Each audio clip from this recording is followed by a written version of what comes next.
una cosa, lo otro, y termino ya con esto, lo otro lo dijo en el Palacio de la Policía ayer, que creo que tenemos que hablar de lo que se ha revelado, de que el tema de la criminalidad ya no es un asunto de percepción. Los números fríos están ahí de lo que ha ocurrido en estos primeros meses del año, los primeros 6 meses del año. Pero eso que el presidente dijo de mandar a publicar las auditorías de la Contraloría General de la República, bueno, la gente tiene que saber, la Contraloría General de la República es un órgano de control interno. No es explicable que a estas alturas la Contraloría General de la República haga auditoría para encontrar tantos hallazgos de irregularidades en las instituciones públicas, porque la Contraloría opera como un órgano de prevención interno, un órgano de control interno de los procesos en cada institución pública sobre los trámites, las operaciones, los recursos, cómo se manejan. Es la Contraloría a quien le corresponde observar, en adición a lo que hace compra y contrataciones, el órgano de control interno se llama Contraloría General de la República. A mí me llama la atención que después de tantos años de ejercicio del Estado, usted dirá, bueno, el PRM llegó hace 3 años, pero los mecanismos operan, no importa quién llegue, los mecanismos están establecidos y estando establecidos, usted dice, bueno, pero ¿por qué al Ministerio X no observó los procedimientos? Si eso está escrito, hay un manual de cómo hacerlo. De verdad que esto que se está publicando de Contraloría, estas auditorías y los hallazgos llamativos y escandalosos que evidentemente afectan a personas. Yo veo lo que están sacando ahora del PROPE, lo que están sacando del CUSET, que es el Cuerpo de Ayudantes Militares del Presidente de la República. Entonces uno se pregunta, ¿y qué va a pasar con esto? No habrá acción judicial, no van a ser objeto de un expediente para ser sometidos a la acción de la justicia, como pasó antes con informe de Contraloría. Hay gente que están presa y están encausados no por informe de Cámara de Cuentas, que es el órgano de control externo, sino por informe de Contraloría. Entonces, a partir de este gesto de sinceridad del presidente, que yo creo que es un gesto muy sincero y que habla bien del nivel de transparencia que él quiere en la administración pública, pero a partir de los resultados la gente tiene derecho a preguntarse, ¿y ahora qué? Se está dando vida a la oposición. A mí no me gusta eso me parece a mí que es improcedente. El manejo de las auditorías tienen unos procedimientos que existen, que están ahí. Sí. Los hallazgos se canalizan y está establecido cómo se canalizan los hallazgos. Este tipo de publicación no busca otra cosa que no sea generar escándalo. Yo no creo que al presidente le convenga, tal vez lo hace pensando que es una actitud transparente, bueno, que se sepa todo, no importa ocultar nada, el que metió la mano que se lo lleve el diablo, que pague la consecuencia. Tal vez es lo que él piensa y tal vez su pensamiento no está mal, pero no es la forma correcta de gestar este tipo de procesos del Estado. No me parece a mí que esa es la forma correcta. Si hubo aspectos que son condenables, los procedimientos están ahí para que se tramiten.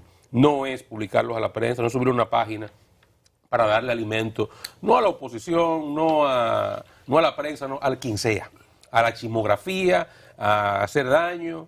Una auditoría es una visión de algo, que puede tener respuesta, que usted no sabe cuándo tiene el informe final. O sea, usted no necesariamente al publicar una auditoría está haciendo un bien, porque usted posiblemente esté o permita que alguien pueda sesgar la información que usted ha tomado, que usted ha brindado, que usted ha transparentado y la use de forma malsana. No creo, y ojalá que puedan rectificar, no creo que ese sea el camino correcto. Y no creo que le haga bien al gobierno, ni al Estado, ni a la sociedad esa forma que se está manejando. Eso no es transparencia. Eso es un manejo inadecuado de información pública. Y un mal manejo de procedimiento no siempre indica corrupción. Claro, de hecho, a veces si se viola un procedimiento en las instituciones públicas, si se viola un paso, si se recibió, por ejemplo, sin darle entrada, o hasta si llega en la hora no indicada, puede verse como un mal procedimiento, que no siempre indica que hubo corrupción en ese proceso. Pero, o sea, no entiendo, lo están haciendo ellos mismos. Y que en esa dirección lo que quiere es que se corrija esa... Exactamente, pero la información son ellos mismos que la están publicando, no sé por qué lo hacen de esa forma. Y están, como dice Dani, están en las instituciones, o sea, están permanentemente ahí. No es que llegan en una vez al año hacer una auditoría, no, están permanentemente en las instituciones. O sea que no entiendo el afán de publicar este tipo de informaciones cuando puede darse eso que estamos viendo ahora. Desde que se habla de malos procedimientos, se crea automáticamente que estamos hablando de corrupción cuando necesariamente no tiene que ser así. Bueno, eso evidentemente que, como dice Gustavo, favorece a la oposición. La oposición política está haciendo fiesta con eso. Los medios de comunicación, nosotros, que es parte del insumo nuestro, hablar sobre cosas contracorriente, hablar sobre irregularidades. Me está escribiendo un funcionario amigo de la Contraloría General de la República, dice que esas auditorías fueron ya replicadas, que se le dio el tiempo para debatirla con los incumbentes, que ellos dieron su respuesta y que la Contraloría hizo el informe posterior a la réplica que rindieron. Pero en cualquier caso, y es una versión o es una visión que yo tengo sobre Contraloría y el control interno de en las instituciones públicas. Todo el mundo sabe o debe saber que en los ministerios hay una unidad de la Contraloría General de la República. Permanente. Esa es permanente. Hay una unidad de la Contraloría General de la República en cada dependencia del Estado, en cada ministerio, en cada dirección general. Entonces yo tengo el derecho a preguntarme, ¿y dónde estaba Contraloría cuando eso pasó? ¿Dónde estaba la unidad de Contraloría que eso ocurrió? Claro. ¿Qué estaban haciendo? ¿No estaban yendo a su trabajo a cumplir con su responsabilidad? Entonces, ese tipo de cosas, felicito al presidente por su nivel de transparencia, pero yo creo como que algo no anda bien. Algo no anda bien. Bueno, usted refería a lo del presidente ayer en el Palacio de la Policía, dándole seguimiento al tema este de la delincuencia. Se ve un debate interesante con esto, con comparación de números, de estadísticas sobre lo que ha sido la delincuencia, cómo se han movido las estadísticas en los últimos años. Antes de dar la información de que el presidente ayer en el Palacio de la Policía anunció la asignación de 4.000 millones de pesos adicionales para la seguridad. Eso es un dato, un número importante. Yo creo que, y lo decía ayer, el tema de la seguridad pasa por dinero. Hay que pagar, la seguridad cuesta y hay que pagarla. Y eso debe ir a fortalecer las políticas públicas en esa dirección.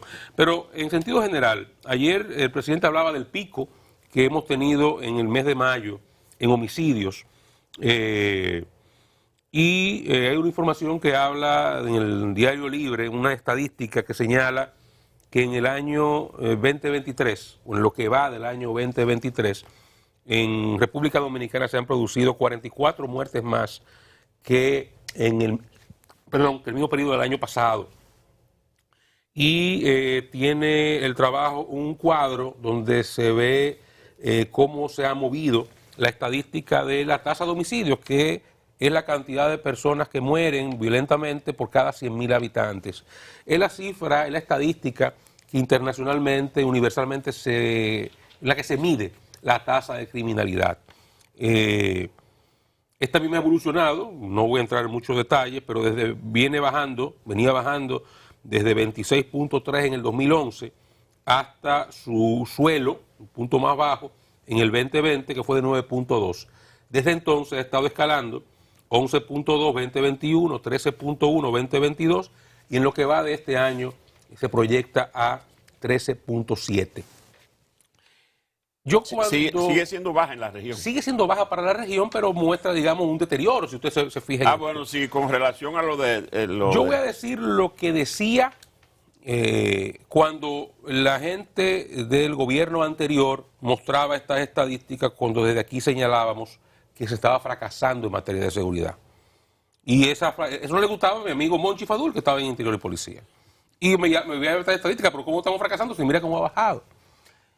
Y yo recuerdo que incluso sobre la base de que, a pesar de que estas estadísticas bajaban tanto, aquí Danilo Medina delegó el tema de la seguridad pública a Gustavo Montalvo, algo que nosotros criticamos mucho todos los 8 años de Danilo, no ahora, que ahora es fácil criticar a Danilo, en ese momento. En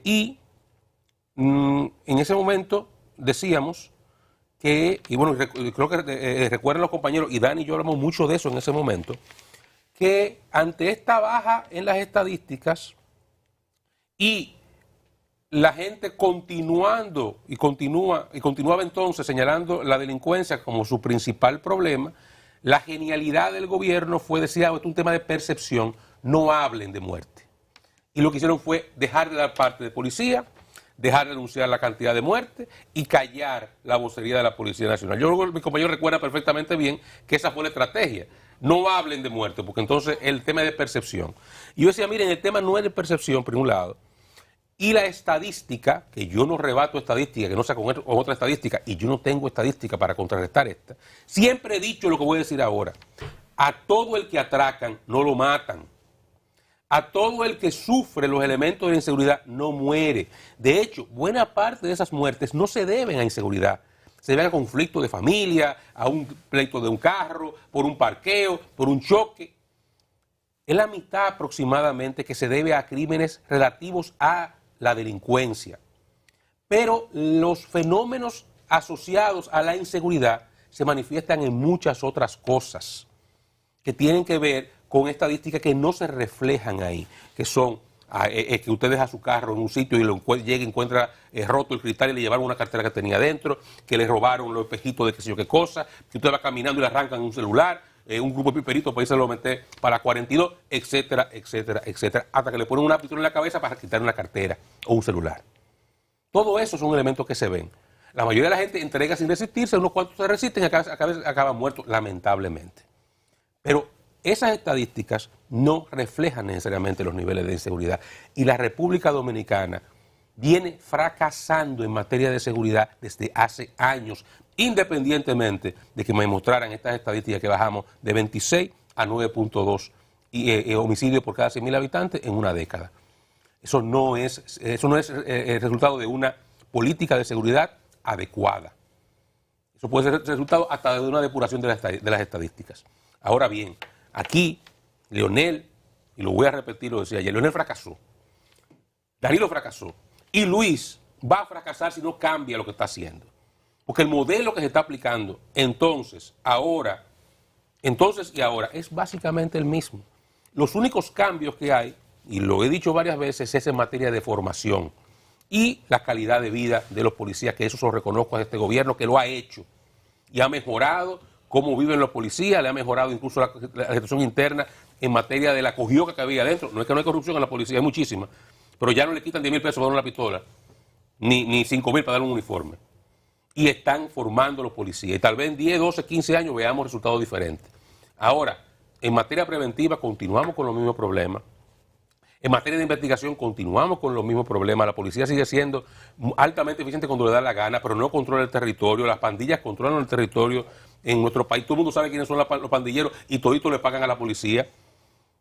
Y cuando operan contra un grupo pandillero, como pasó con el otro día en los Alcarrizos, unos meses, con el grupo donde estaba el parapléjico, era actuando a favor de otra banda que estaban peleándose por el territorio. Y eso sigue siendo así. Eso sigue siendo así.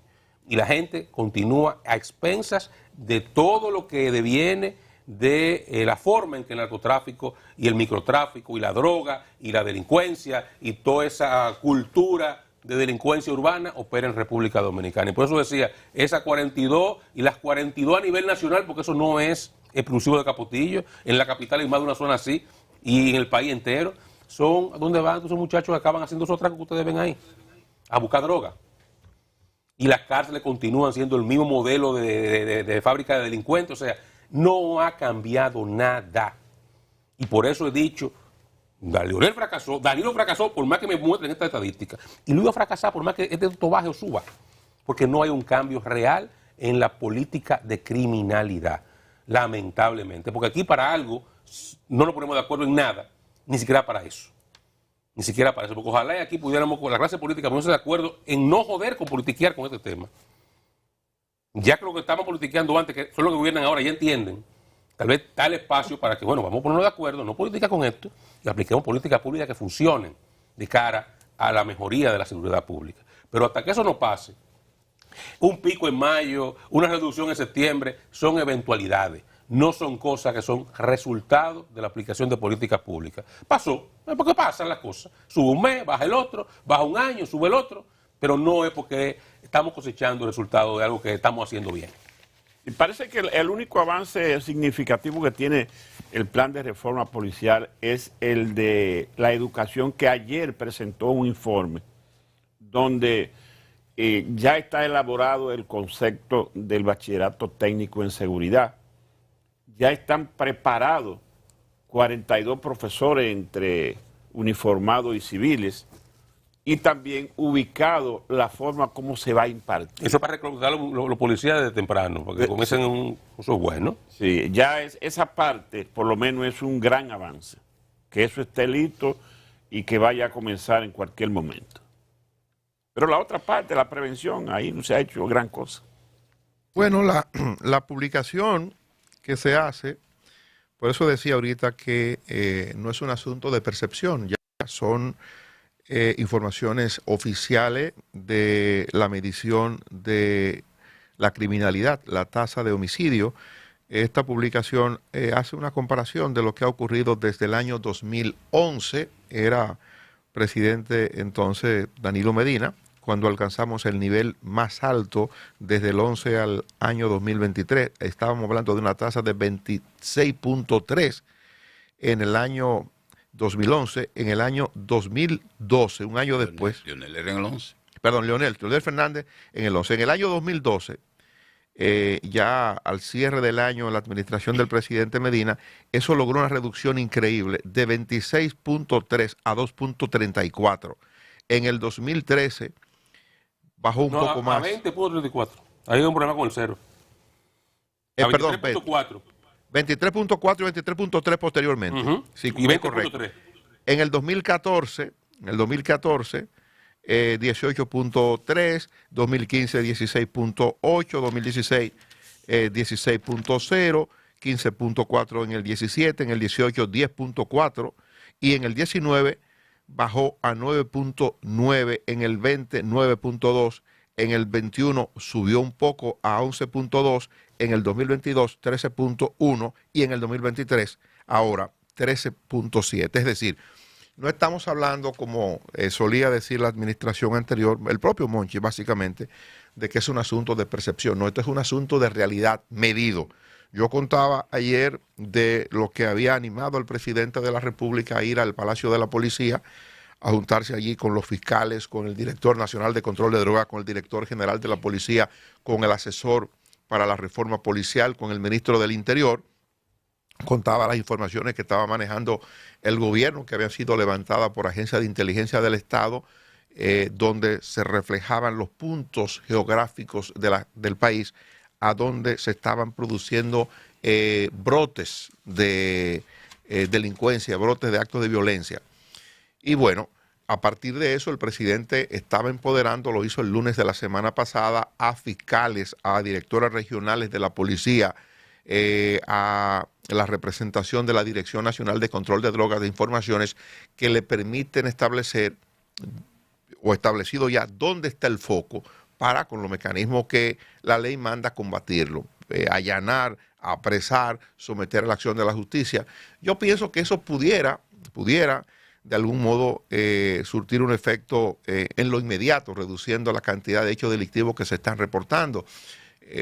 Lo de la vigilancia por cuadrante, de lo que hablamos durante mucho tiempo, uno no sabe qué ha ocurrido con eso, porque si de repente descubrimos, y creo que son informaciones estadísticas importantes, ese levantamiento es sumamente eficiente para los que persiguen el crimen, para los agentes de la policía, para los miembros de la DNCD, para el Ministerio Público, pero la parte de la prevención es fundamental. No le podemos dejar las calles a los delincuentes, no le podemos dejar los barrios a los que operan el microtráfico. Y obviamente cuando esto ocurre, en la manera en que esto ha aprendido, lo que está ocurriendo en los barrios de grandes ciudades del país, indica que le hemos dejado los barrios, le